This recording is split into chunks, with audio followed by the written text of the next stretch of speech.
जब किताब सामने होती है तो हमारा ये हाल होता है कि जो कुछ किताब में लिखा है सब आता है और कोई नई चीज़ हमारे दिमाग में जा रही नहीं होती। लेकिन जैसे ही एग्ज़ाम हॉल में आते हैं हमारा दिमाग बाउंस करने लगता है, ये तो पढ़ा था, ये याद नहीं आ रहा, ये माइंड से स्लिप कर रहा है, कन्फ्यूज़न हो रहा है, यार क्या है, क्या था आंसर। एंग्जाइटी होने लगती है और ये तो सबसे बड़ी दिक्कत होती है ना एग्ज़ाम में, याद नहीं आ रहा होता अभी। Hey guys, welcome to my YouTube channel.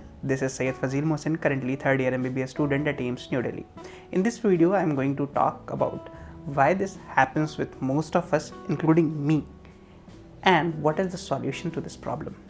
Despite all the hard work that you are putting and all the efforts in the revision that you are giving, your performance seems to be stagnant, whereas your friend who is following a right strategy is improving day by day, and maybe he will emerge as a topper or as a person who is going to get a seat. As per research published in a medical journal, most of us choose to do revision in the least efficient way. इस video में मैं evidence based revision strategy share करूंगा जो कि economical भी है और efficient भी है। लेकिन इससे पहले कमेंट सेक्शन में तुम अपने रिवीजन स्ट्रैटेजी के बारे में बताओ कि तुम सिलेबस किस तरीके से रिवाइज करते हो। अब एक एनालॉजी देकर समझाता हूं तुम्हें। अब मान लो कि तुम्हें 6 पैक ऐप बनाने हैं, तुमने उसका वीडियो ट्यूटोरियल देखा और फिर उसके ऊपर वर्क किया, अपनी मसल पर जोर डाला, you stressed your muscle, finally you will get a 6 pack abs. But what will happen if you keep on watching that trial video, training video, जो आपको ट्रेन करती है 6 पैक ऐप बनाने की, and you don't put any stress to your muscles? What will happen? Instead of 6 pack तुम्हें family pack मिलेगा. हमारा दिमाग भी ना कुछ इसी तरीके से काम करता है. जिस तरह से हम मसल पर जोर डालते हैं ताकि वो एक शेप ले ले, इसी तरह से हम अपने ब्रेन पर जोर डालते हैं ताकि मेमोरी जो है वो एक शेप ले ले, and that is what we call active recall. लेकिन मेजॉरिटी ऑफ द स्टूडेंट का तरीका सिंपली री रीडिंग और हाईलाइटिंग होता है, which is highly inefficient way. और शायद तुम्हारा भी तरीका अभी तक इसी तरीके का रहा हो. A review article by professor Dunlosky says like, based on available evidence, we rate rereading as having low utility. Although rereading is relatively economical with respect to time demands, when compared with some other learning technique, rereading is also typically much less effective. The relative disadvantage of rereading to other technique is the largest strike against rereading and is the factor that weighted most heavily in our decision to assign it a rating of low utility. Rereading, which most of us consider revision, has its important but बहुत low है bro. ये smart learning का तरीका नहीं है, ये तो आलू है, सब खाते हैं. 3 से 4 रीरीडिंग के बाद बेनिफिट्स सैचुरेट हो जाते हैं, so does your score, isn't it? उसके बाद से कितना भी पढ़ लो दिमाग में कुछ नहीं जाता है, सब कुछ दिमाग के बाहर रिफ्लेक्ट करके चला जाता है, कोई बेनिफिट नहीं होता. किताब पढ़ते जाते हो लेकिन पेपर में उसका बेनिफिट रिफ्लेक्ट नहीं होता. तो बताऊं सही तरीका. Basically you have to train your brain to bring out a piece of information that is stored in it, और इसके लिए तुम्हें एक्टिव रिकॉल का तरीका अडॉप्ट करना पड़ेगा.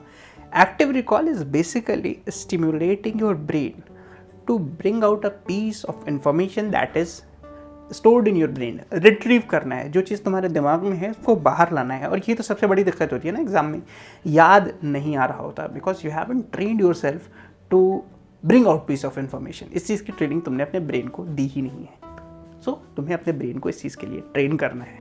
Basically when you are training your brain for active recall, what you are doing is that making your brain to go into a scaffolded information, जो कि तुम्हारे झुरमुट में एक मतलब शेल्फ में अलग अलग जगह पर लगा कर रखा हुआ इंफॉर्मेशन है. थाक बाई थाक इंफॉर्मेशन रखी हुई है, मिलियंस ऑफ इंफॉर्मेशन तुम्हारे दिमाग में स्टोर है. उनमें से जाकर तुम एक खोज कर एक स्पेसिफिक पीस ऑफ इंफॉर्मेशन लेकर आते हो. तुम्हारा ब्रेन उस पर इंफॉर्मेशन को लेकर आता है ताकि तुम्हारे वक्त की ज़रूरत के हिसाब से उस मेमोरी को रिट्राइव बैक करे और तुम्हें वो पार्टिकुलर चीज़ याद आ जाए. और यही तो चाहिए होता है कि एग्ज़ाम में जो क्वेश्चन हमारे पास आए वो हमें याद आ जाए. पढ़ा हुआ तो सब होता है लेकिन याद नहीं आता. मेन चीज़ ये होती है कि हमें वो चीज़ याद आ जानी चाहिए, और वो चीज़ याद आने की ट्रेनिंग के लिए तुम्हें अपने ब्रेन को एक्टिव रिकॉल की आदत डालना पड़ेगा. और जैसे जैसे तुम एक्टिव रिकॉल की आदत डालोगे, your memory will grow longer, stronger and sharper. अब अगर हम बात करते हैं कि एक्टिव रिकॉल किस तरीके से हो सकते हैं, तो हम 3 तरह पर एक्टिव रिकॉल को क्लासिफाई कर सकते हैं। सबसे पहले हम बात करते हैं फ्री रिकॉल की, दूसरे नंबर पर आता है क्यूड रिकॉल और तीसरे नंबर पर आता है रिकॉग्निशन प्रैक्टिस। इनमें से सबसे पहले नंबर पर जो है वो है फ्री रिकॉल। और फ्री रिकॉल के बारे में मैं अपना पर्सनल एक्सपीरियंस और रिसर्च के बेसिस पर यह कहूँगा कि free recall is the best revision technique ever. Free recall सबसे टॉप पर है। फ्री रिकॉल का एक मैं एग्जांपल देता हूँ। जब मैं कोटा में था तो क्या होता था कि मैं कोचिंग से घर जाता था और कोचिंग से घर जाने में तकरीबन 15 मिनट लगते थे। और उस 15 मिनट में मैं क्या करता था कि जो जो चीज़ें कोचिंग में टीचर ने पढ़ाई थी उस चीज़ को मैं एक्टिवली रिकॉल करता था। ओके, आज फिजिक्स वाले टीचर आए, उन्होंने क्या क्या इंपॉर्टेंट चीज़ें पढ़ाई, क्या क्या नई चीज़ें पढ़ाई, topic by topic, heading by heading मैं रिकॉल करता था। ओके, इस टॉपिक में सर ने क्या पढ़ाया, इस टॉपिक में क्या पढ़ाया, इस टॉपिक में क्या पढ़ाया, सारी चीज़ रिकॉल करते करते मैं घर पहुँच जाता था। वॉशरूम गया, सारी जगह पर मैं रिकॉल कर रहा हूँ कि क्या क्या पढ़ाया। इतने टाइम में मैं फ्रेश हो गया और सारी चीज़ करके मैं खाना खाने बैठा और तब तक मैं रिकॉल करते करते खाना वाना फिनिश कर लिया मैंने। इतने टाइम पर मैंने पूरी की पूरी क्लास को एक्टिवली रिकॉल कर लिया। अब इस चीज़ से मुझे 2 फायदे हुए। एक तो ये कि मेरी मेमोरी स्ट्रांग और लॉन्ग बन गई, और दूसरा सबसे बड़ा फायदा ये हुआ कि मेरे दिमाग को पता था अगले दिन जब हम क्लास में बैठेंगे तो ये इन्फॉर्मेशन जितनी टीचर बता रहे हैं ये इंपॉर्टेंट है, क्योंकि ये बंदा रास्ते से लेकर खाना खाने तक मुझसे पूछेगा। एंड दैट्स वाई मेरा क्लास में फोकस बढ़ा। तो भाई एक तीर से 2 निशाने हुए, एक तो मेरी मेमोरी स्ट्रांग हुई और दूसरे नंबर पर मेरा क्लास में फोकस गजब का हो गया। और अगर तुम एक्टिव रिकॉल की टेक्निक को अडॉप्ट करते हो तो यार तुम्हारा फोकस भी डबल होगा और क्लास में फोकस भी डबल होगा और तुम्हारी मेमोरी भी स्ट्रांग होगी। तो अब भैया तुम्हारे लिए क्या संदेश है? तुम्हारे लिए संदेशा ये है कि जो भी तुम आज पढ़ो उसको जैसे ही टेबल से उठो, B it on your dining table, तुम टेबल से उठ के, स्टडी टेबल से उठ के तुम अपने डाइनिंग टेबल पर जाओ, टेबल से उठकर तुम किचन में जाओ, टेबल से उठकर तुम शावर लेने जाओ, और हाँ यू आर राइट, टेबल से उठकर तुम कमोड पर जाओ, वहाँ भी तुम रिकॉल करते रहो मैंने आज क्या क्या पढ़ा है, क्या क्या टॉपिक पढ़ा, ये टॉपिक पढ़ा, इसमें क्या क्या इंपॉर्टेंट चीज़ थी, सारी चीज़ें रिकॉल करते रहो। इस तरीके से तुम्हारा टाइम का ऑप्टिमम यूज़ भी होगा और चीज़ें तुम्हारे दिमाग में बैठ भी जाएंगी। और एक्टिव रिकॉल का जादू जो तुम देखोगे ना, फिर मुझे तुम थैंक यू कह देना बाद में, लेकिन इसका जादू जो देखोगे ना, तुम्हारी परफॉर्मेंस में क्या गजब का बूस्ट लाएगा। तुम्हारा पढ़ने के टाइम पे कंसंट्रेशन भी डबल होगा, मेमोरी भी डबल होगा, तो दोनों हाथ में तुम्हारे लड्डू है, ले लो। एक्टिव रिकॉल का नंबर 2 तरीका जो है वो है क्यूड रिकॉल।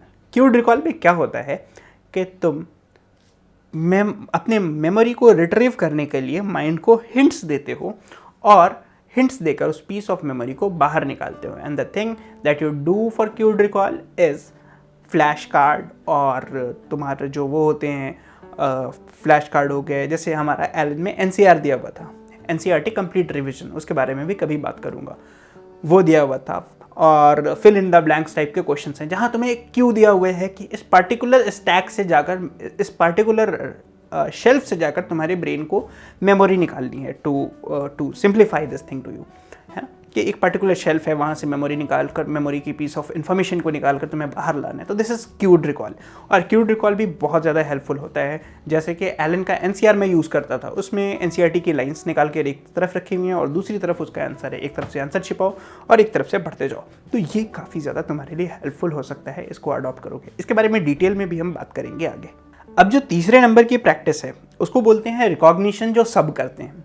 तीसरे नंबर की जो प्रैक्टिस है रिकॉग्निशन, वो सबसे लो रेटिंग वाली है, लेकिन फिर भी उसकी इफ़ेक्टिवनेस इसलिए होती है क्योंकि हम एग्ज़ाम में क्या करते हैं कि एग्ज़ाम में हमारा रिकॉग्निशन ही बेस्ड एग्ज़ाम होता है, तो हम रिकॉग्निशन की प्रैक्टिस करते हैं। इसलिए ये चीज़ जो है वो despite its lower rating than other active recall technique, ये टेक्निक भी हमारी इंपॉर्टेंट हो जाती है। That is what we do in MCQ practice. MCQ practice में हम क्या करते हैं कि एक्टिवली हम इंफॉर्मेशन को आइडेंटिफाई करते हैं, एक्टिवली हम इंफॉर्मेशन को रिकॉग्नाइज करते हैं। सारे ऑप्शन हमारे एमसीक्यू के दिए रहते हैं सामने। तो ये भी एक तरीका है एक्टिव रिकॉल का। इसकी इफेक्टिवनेस अगर हम बात करें क्यूड रिकॉल और फ्री रिकॉल से, तो इसकी इफेक्टिवनेस कम होती है, बिकॉज यहाँ पे उस तरह का ब्लैंक मोमेंट नहीं आता। लेकिन फिर भी चूंकि तुम्हारा एग्जाम, कॉम्पिटिशन एग्जाम जो है वो एमसीक्यू बेस्ड है, तो भैया हम उस तरीके की प्रैक्टिस करते हैं। तो अगर हम बात करें समरी में, तो भैया पैसिव रिकॉल को, पैसिव रिवीजन को आज ही छोड़ दो। पैसिव रिवीजन के बजाय एक्टिव रिवीजन को अपनाओ। रीरीडिंग को रिवीजन मत मानो। तुम पढ़ते रहोगे, तुम्हारे दिमाग में कोई भी इंफॉर्मेशन नहीं बैठेगी, तुमको कोई भी फ़ायदा नहीं होगा, तुम्हारी परफॉर्मेंस नहीं बढ़ेगी। तो एक्टिवली चीज़ों को रिकॉल करो। एक्टिव रिकॉल के बहुत सारे तरीके हैं। हमने बात की फ्री रिकॉल, क्यूड रिकॉल और रिकॉग्निशन के बारे में। तो इसको अडॉप्ट करोगे, तुम्हारी मेमोरी भी शार्प होगी, तुम्हारी मेमोरी लंबी भी होगी।